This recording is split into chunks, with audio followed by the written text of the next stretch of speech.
hour, RBI Governor Urjit Patel has broken his silence over the PNB fraud.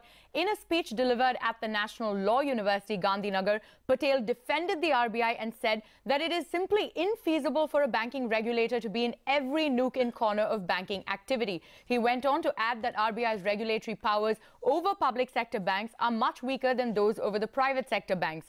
Ritu Singh joins in with more on Governor Patel's defense. Ritu, take us through the highlights of Urjit Patel's speech. Well, Arundhati, it was a very emotional and, if you go through the speech, very power-packed speech, really, where the governor is making a case as to why the Reserve Bank of India has its hands tied when it comes to public sector banks, and that there is not any level playing field between the regulation for private and public sector banks. It says the Banking Regulation Act itself limits the activities of the Reserve Bank of India when it comes to taking strict action to control frauds such as the Punjab National Bank fraud that has come to light, following which the governor argues a lot of criticism has been laid and, fingers have been pointed at the Reserve Bank of India for not catching the fraud in its supervisory role. But RBI has come out in a strong defense, saying it is impossible for the regulator to be in every nook and corner of the banking, system as a whole.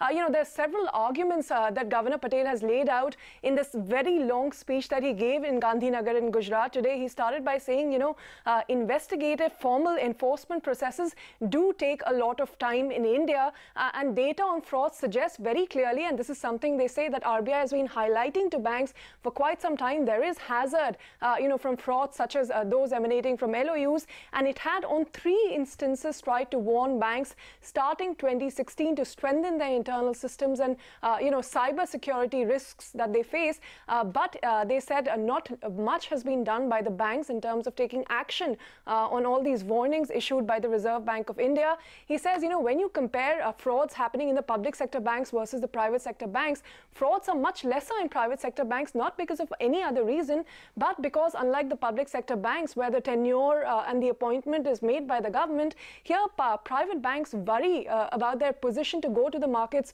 to raise capital if their image is hurt. In fact, the CEOs would even worry if the board would take away their seat the next day if such a fraud were to occur. And therefore, there is more incentive with the private sector banker to ensure such frauds are leaked and there is better governance system in place.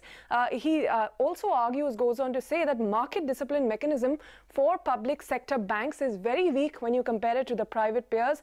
The government, which is the principal shareholder in public sector banks, has so far not been interested in fundamentally modifying ownership structure of the bank. A clear case where he's making where the government should relook at the ownership mechanism in the banks itself, perhaps hinting at some more privatization that is to come, for public sector banks, better efficiency.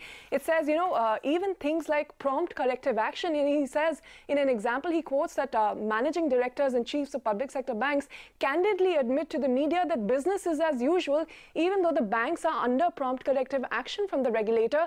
And he's appalled at these statements, saying, little action is being taken by public sector banks, and RBI just has to stand and watch from a corner because, as it says, under the BR Act, its hands are tied.